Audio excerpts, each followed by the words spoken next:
Hi folks, this is Meredith from the Papery Craftery. Today we're going to be making some little quilling paper pumpkins, and we're going to be making them on the quilling comb. I have a couple different colors of orange here. I have pumpkin, ironically enough, which is from Quilt Creations. That's the darker color. And then I also have a lighter shade. It's called Deep Yellow. That's also from Quilt Creations. I have a little bit of a taupe here. That's from Craft Harbor. We're going to be using that for the stems. And then we're going to be making a little swirl for the leaf for the pumpkin. And I have a few different shades of green. You can use whatever you like. I'm just using a few different ones just to add some dimension. We're going to be making this on the quilling comb. You can get whatever kind you want. The onion holder, like I first held up, the super looper, something like this. We're using on the wider side. So if you want your pumpkins to be around the same size I do, you want sort of a wider tooth comb. Any needle tool will work great to start off with. Some small scissors. I have my Elmer's glue all in a needle nose container. And then you are going to need a work surface. I have a piece of corkboard here covered in parchment and some pins. Tweezer can be handy, and also a little paintbrush just to get rid of some extra glue. If you have that, that's always great to grab. Now to get started, we are going to be making our pumpkins in different layers. Because if you think of a pumpkin, it sort of has the ribs and then the wider part. So the different sections that we're going to be making are going to be for the different wider parts, and then where they connect would be the ribs. We're starting off with the lighter of the two colors, giving it a couple of rolls on my needle tool. That's not necessary, but I like to start off my quilling comb projects that way. It just gives it a nice anchor to start with. Notice I'm putting it towards the middle of the wider half of my comb because we're going to go on either side of the anchor. So I had my strip in the back, I pulled it up one tooth on the bottom and then one tooth on the top. And I'm going to keep going in the same way until I have 4 teeth on either side of my starting point. So there's 2, and back to the back. There's number 3, and number 3 on the top, and to the back, and then number 4, and number 4. So just to go over that again, I have my center spot where my anchor was, and I did 4 on the top and 4 on the bottom. And I still have a good amount of my tail left because I just started with a full strip of this paper. I'm going to just give everything one more loop all the way around. Flip my comb over, hold everything in place, give it a tear towards the bottom, and get rid of that for now. And then we're just going to put a dot of glue towards the end of that tail and just glue everything in place. And notice I didn't add glue as I went.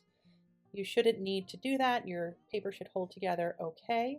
If the center does pop out, sometimes you can fix it, sometimes you have to start over, but I wouldn't worry about gluing each section for this.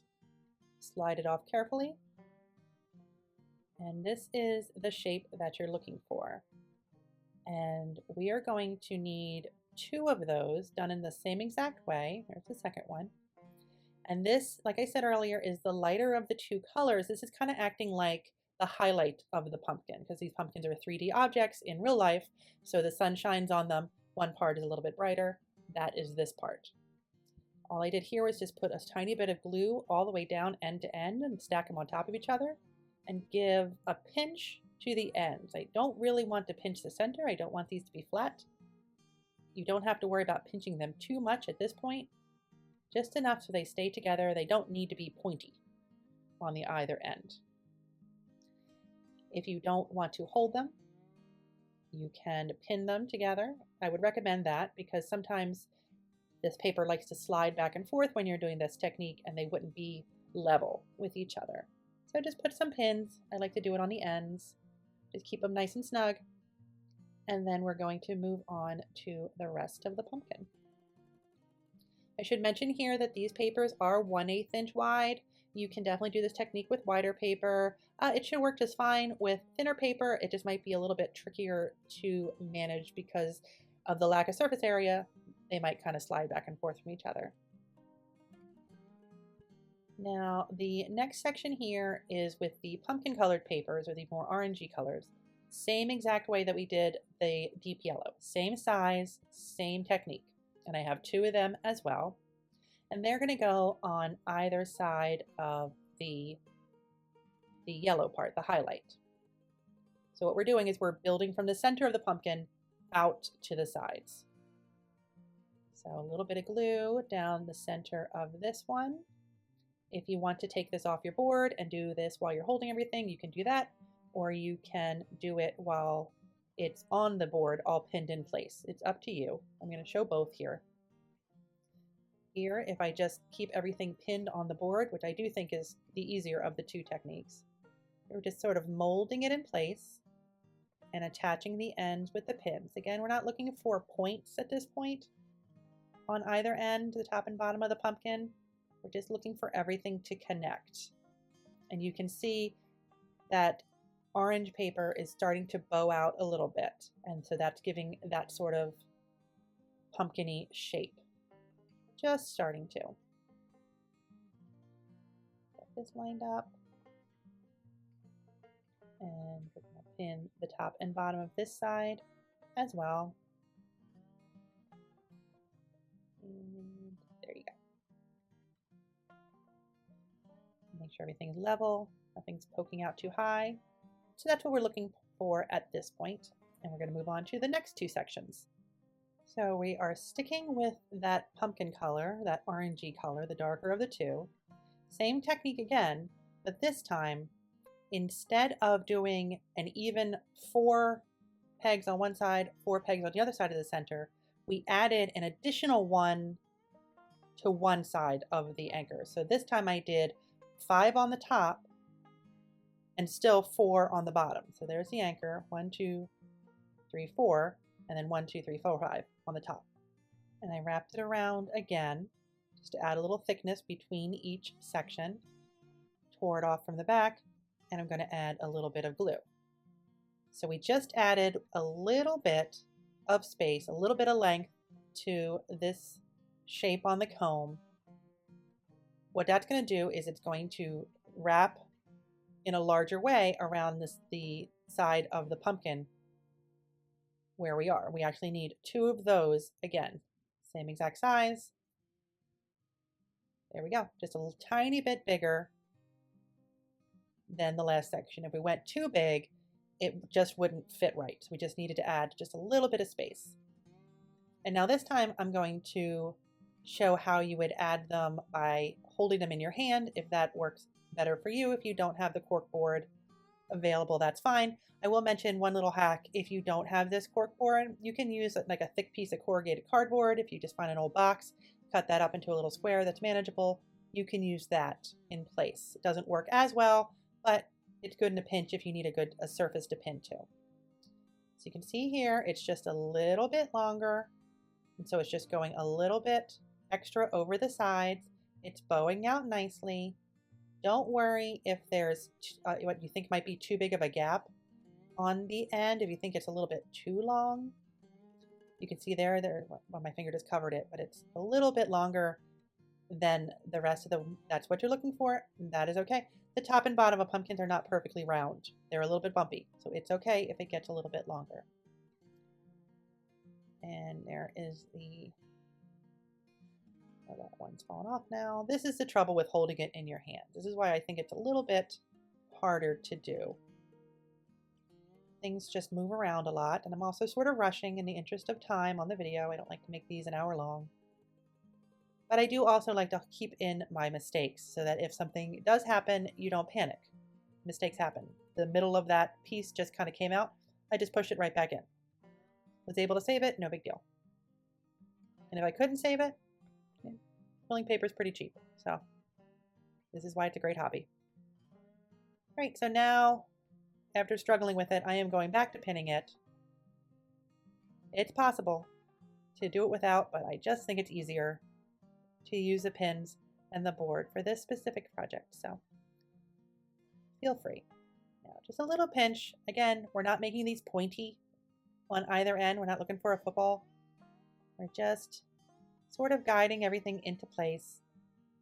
starting to take a very skinny pumpkin shape. It's getting there. We're going to add another row at this point. And you might have picked up what I'm putting down at here. We're going to make this a little bit wider still.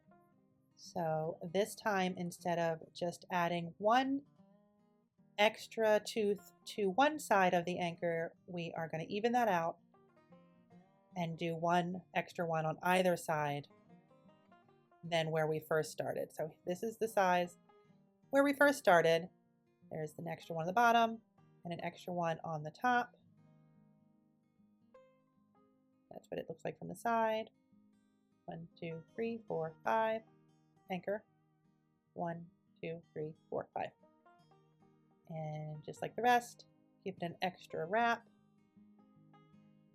Straighten everybody out. Okay. And flip that over. Tear off your excess. And some glue. And just like before, because we're making a symmetrical pumpkin for this example, you're going to be making 2 of these, just like the other steps, so they're going to be even on either side. I do have some examples in the end of the video where they are not symmetrical, because not every pumpkin is. Sometimes they're a little lopsided, sometimes they're kind of funky looking. So I do have some where you are not making them even on both sides, and I will show those later on when the time comes. There's our pumpkin so far, and now we are going to add the last 2 sections, but we are definitely going to keep it on the board at this point. But this should all look fairly familiar. Same idea, same concept. A little bit of glue down the, oh, again, my fingers must be really sticky that day because they just like to poke out on me. But it's okay. If you catch them in time, you can push those centers right back in. They fold up nicely. Everybody's happy. Okay. Just like the last section, these are a little bit longer still, so they're perfect to wrap in that nice kind of bow around the outside of the pumpkin, and just tuck them in nicely on the top and on the bottom. If you want to kind of just give it a little nudge in either direction, you can do that. So there's the first side. And I'm going to add the second one on in the same way. Now, fast forward a few minutes. My pumpkin sections are dried. They're all sticking together nicely. I'm just going to give this kind of a gentle push. Like I mentioned earlier, sometimes the wider pieces tend to sit up a little bit too high, so you can kind of push them down slightly, but they are not going to be even. This isn't going to be a perfect circle. And again, that is okay. You're not looking for a perfectly round pumpkin. It's okay if there's a little indent on the top and bottom. I'm going to take a piece of that same pumpkin colored paper, the darker of the 2, whatever you used for the outside sections, and I am going to wrap that around just to make it look a little bit more together, a little bit more finished.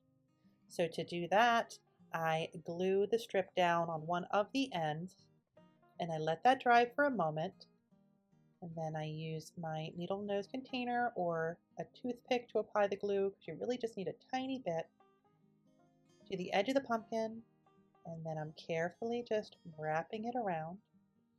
And then in addition to making this look finished, it does sort of pull everything together a little bit. Notice I'm pushing into the bottom there just to fill in that little indent of the bottom of the pumpkin, and then applying a little bit more glue to the other side of the pumpkin. Wrap that strip around again, and we're back to the start. It's coming off a little bit down there, so I might have needed to hold that in place a little bit longer. You can pin this part together too if you are not interested in holding it as it dries. That's okay. It won't take long because we really just used a tiny little line of glue. But that is what our finished pumpkin is going to look like. If you wanted your pumpkin to be wider, you would just add more sections. You could use different teeth, make it bigger, make it smaller. It's more the technique that you're looking for, where you're starting with fewer teeth and adding on more when you're making the bigger sections so that it wraps around in sort of the dome pumpkin shape. Now I am ready to make the stem of my pumpkin. I have about 6 inches of the dark taupe paper from Craft Harbor. You can use any color brown you prefer. You can also make these in different sizes. This is completely up to you, but I rolled it from end to end on my needle tool. A slotted tool worked fine for this part. I let that open up a little bit in my hand, and I'm going to glue down the end. So just making a nice open coil right here, very traditional way to start. And after that sets for a second, I am going to give one end, the end where I glued the tail down, a good pinch, pinching most of it. So you're looking for a really elongated sort of teardrop shape.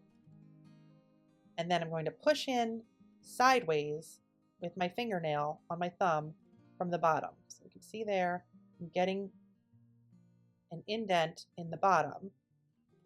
So it's like a long triangle with an indent in the bottom. And then I'm going to take my needle tool or a toothpick again, whatever you like, and just kind of curving that long triangle part from the top over while keeping my fingernail pushed into the bottom because I don't want to lose that shape. So, multi-step process here, but what you end up with is kind of a pumpkin stem looking stem.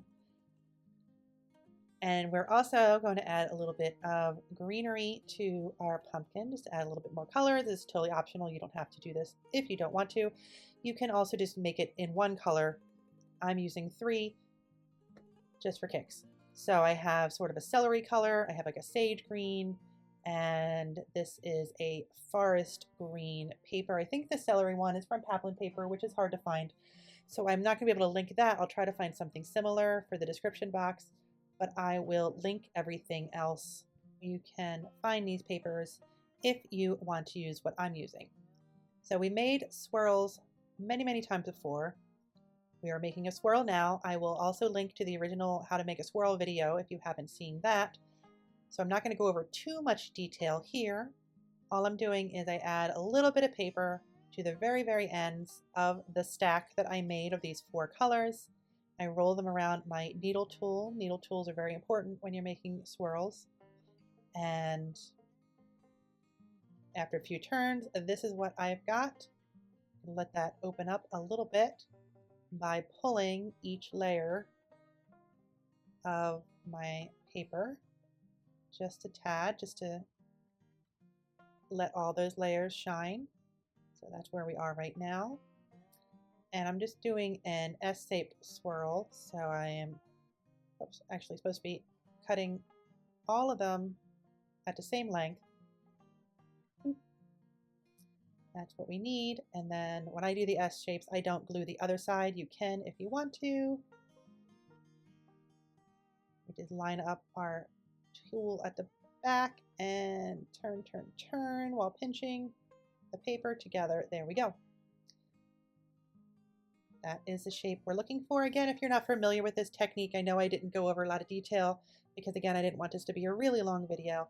But look in the description box for the video specifically on swirls, and you'll find out how to make those in lots and lots of detail. So now I can go ahead and put all my pieces together. I have my stem and I have my little swirly greenery.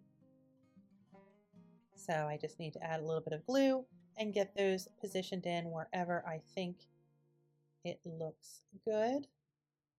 Flatten this one out a little bit more just to fill in that space a little bit better. There we go. Definitely looks like a pumpkin to me.